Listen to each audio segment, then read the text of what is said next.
and ask myself, okay, what's my part in this whole situation? And that's a good gut check, I think, for folks who, might be in this, path to healing and wellness, and you think you're ready, and you keep kind of hitting your head, on that proverbial wall of why can I move forward?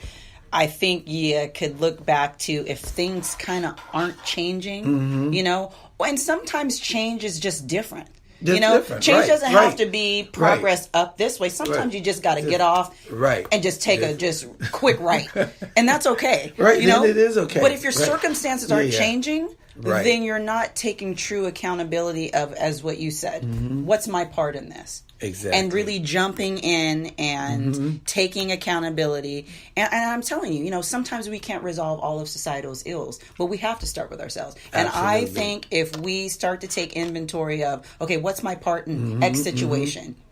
And then say, okay, things aren't quite going right. Things are still a little bit toxic. Maybe I just completely need to remove myself and do something different. That's good. That's okay. And that's okay. Absolutely. Because if stuff just keeps going back, spinning around on the same conclusion, same ending to that bad movie, then I think you need to take a closer look. Well, what do we need? What do we need to see, experience, or feel before we get to the point to say it's not working? Yeah, and that's a tough thing, and I think it's so good that we're doing this podcast because everything is that we're saying here is focused on you as a person in your life, and then effectuating that change. Right. Yeah. Outwardly, right. Relationships, other people. Absolutely. Leading other people, healing, all of those things. You got to start with yourself. And it's tough, Pep, because, everybody's, kind of tolerance is different. Mine could be you look at me sideways one way and I'm out, or another person. I mean, people draw from different experiences in their life, different, maybe some things happened to them in school, that either made that tolerance level higher or lower depending on their experience, good or bad. Right, yeah. So, I just think that, when it gets to a point where it's not managed and it's destroying your being. It's drawing on your health. It's it is toxic to the people around you, and it's creating a bad environment. It's definitely gone out of control. I think I think certain things can be managed, of course, and it would be great if everyone had that whatever normal is. Because I think we all have our normal or our new normal. But I think when you find yourself, in this repetition of not being able to get out of what is a wrong situation, I mean, I think it's good to just kind of step back, sometimes being silent and sometimes, just taking inventory, just sitting and just being still and quiet is the best thing. Right. That's right. To kind of reset. So, I think just generally if it's hurting others, if you're hurting yourself, you need to get some help immediately. And then maybe, and talk to folks, know. If you could do it by yourself, it would have been done by now. It would have been done, yeah. By nature of the human being, by nature, we are tribal. You know what I mean? We are pack oriented. We are tribal oriented. Since day one, since creation, since the onset, the only way the human species survived back in the troglodyte days was as a community of people, or they would have all starved to death. Right? So all the hunters in the village all went out. It wasn't, me, my, I, my, I. It's either we all survive the winters, we all go out and hunt for fur to wear, we all go out and get food, we all, you know what I mean? Yeah. So we have that mentality of us. You see what I mean? Even though, it all starts with the fortitude and willingness of each person to say, my survival not only depends on me, but it has a higher percentage of success if we can depend on each other. Absolutely. I think that's something we've gotten away from in our day and time now, is because right now I feel and I see and I hear, smell, taste, and experience, as long as I got mine, then I'm good. Good luck with your own stuff, right? So what I would love to see, and I hope we can inspire, I hope we can influence, we can empower people to say, and to really honestly embrace, we need to take better care of each other. That we really need to start taking better care of each other. Us doing the opposite is not ending well. Yeah, it's not going well. It's not. Right? So when I say start taking better care of each other, that doesn't mean that I choose a certain group of people to make sure they're okay, a certain class of people, a certain race of people, no. When I say we need to start taking better care of each other, I mean everyone that's breathing in the human race. As a society. You see what I mean?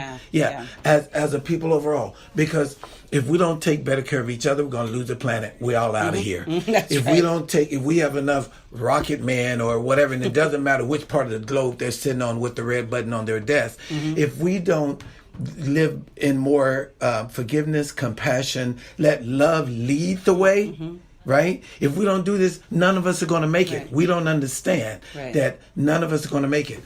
And it all evolves around that mentality of we need to really commit to taking better care of each other, starting with who may need food on the street, whose face is sleeping on the concrete, who's sitting up in some big White House on the hill, whose over here bigger than the next person's button. Exactly. Right. Yeah. So unfortunately, and it's really discerning to me that concept of selfless care for each other is not our priority. Yeah. When we hear about random acts of kindness, right? Acts of kindness, we hear about these things, and that becomes the exception. Oh my God. It's the exception. Right. Yeah. If it doesn't become the rule very quickly, we are not going to make it.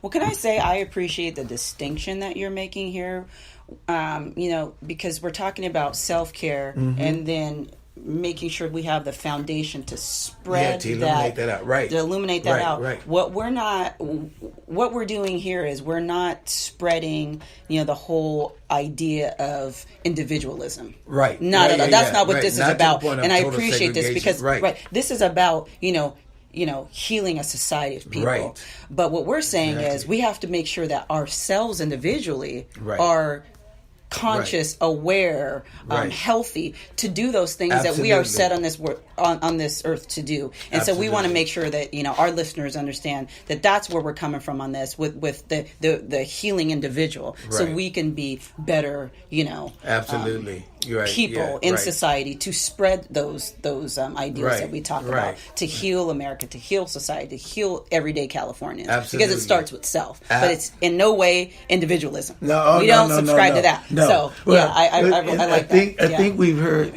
I've said before. I don't know, somewhere on some cast. Yeah. But that for a living, I have flown hundreds of thousands of miles as an airline passenger. Literally hundreds of thousands. Well, if you look at my my flight credits, it says millions, right? Of miles, right, exactly. But hundreds of thousands of flights, right? And which means I've heard hundreds of thousands of times the announcement that the airlines give for every single flight. They simply say, they don't stutter, they don't miss their words. They say, put your mask on what? First. Before you can help. Then when they say put your mask on first, they don't stop there. They didn't say put your mask on first and good luck to everybody else. I've not heard that once. They make sure that they follow up with and then assist the person next to you. That means if you do your part to heal yourself, make sure that you're okay, then don't stop there. Assist the person next to you in being okay, because we want everybody to walk out of here alive. Right. Everybody. And so that means that you have to have a community, oriented, sense about you, to take better care of each other, right? That's right. So metaphorically, we just apply that to our life in general. We know the old cliche catchphrase that says divide and conquer, right, or divide and fail, divide and perish, right? So we've got to be careful how we pull ourselves as human beings away from each other, right? Where we get so concerned about just self. That's where society's going. It starts with self, though. That's right. I can only be of assistance to you if I'm well enough to assist you. Right. That's right. I can only be of assistance as a parent to my children if I'm the best individual, human being, man I can be. Then take that absolute best person I can be into parenthood. That's right. Or into relationship, or to work, or wherever it is. Right? That's right. Yeah.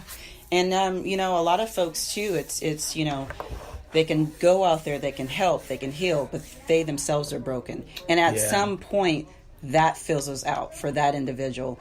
And you set up a situation where that person is being relied on by so many people in society. And it's such a tragedy when we lose those folks, because they aren't taking care of themselves. So you may think that they've got it all together, but, that could be a drain and a pull on an individual. So it's really good to take the time to, check in, take care of yourself, because people depend on you, and it's important, to make sure that those structures are in place to for us all to be well and to heal, because that's an expectation. I mean, we're a society is, and we rely on people. Absolutely. So we need to keep that going and check in too, and sometimes say, "Hey, are you okay? Are you okay? Or you doing all right?" Because folks can be going a mile a minute, and you would think there's no problem whatsoever. And I think that's another thing that we need to kick into gear as well. Is you're not always healthy, and that's that's okay. Sometimes we're all people. We're all human beings. Absolutely. We're flawed, and we got to check in with ourselves every once in a while. Even the most, there's an old balladeer. I don't mean old, but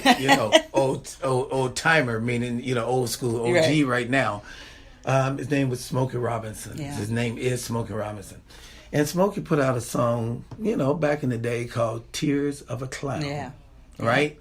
So, you'll see the smile on the clown. You'll see the clown making balloon animals and dee-dee-dee-dee-dee-dee-dee. And the clown his objective is to make everybody else happy. Yeah. But inside there may be tears, right? Right. So tears of a clown. And you were speaking of that because we never know. You never know what somebody was going through before they got to you to assist you in being happy. Right? That's right. Exactly. Yeah. I want to give a quick shout out to a brother, and his name is Reverend Kevin Ross. And the reason I want to give a shout out because I heard him speak this past weekend. And I'm going to use something that I learned from him as a tool, because it's always good to offer tools to our listeners. We can suggest they do this, and this, but then they're like, okay, well that's cool, but I don't know how. Yeah, what about what about me? Right. How do I kick do this off? So, Brother Ross, Kevin Ross said, he gave a metaphor of a cup and a saucer. And in this cup and saucer metaphor, he said, our place is to continue to fill our cup. Fill your cup.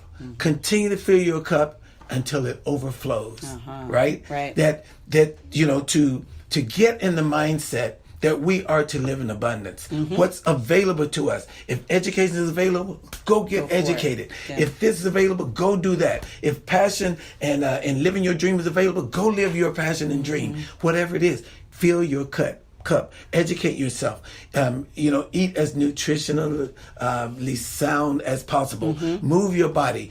Feel good. Feel well. Be bright. Experience joy. All these things. Fill your cup. Fill your cup. Fill your cup until it flows over. And then what he said is something that we normally do habitually, which is, not as healthy, is we now take our big old compassionate hearts and we want to feed other people, right? So we feed them from our cup. We feed them from our cup. When you feed enough people from your cup, what happens? Your cup now is empty. Right. You see what I mean? Right. Your soul, your spirit is empty. You're drained. You're burned out. You're just fried because you kept giving to people, giving to people, giving to people.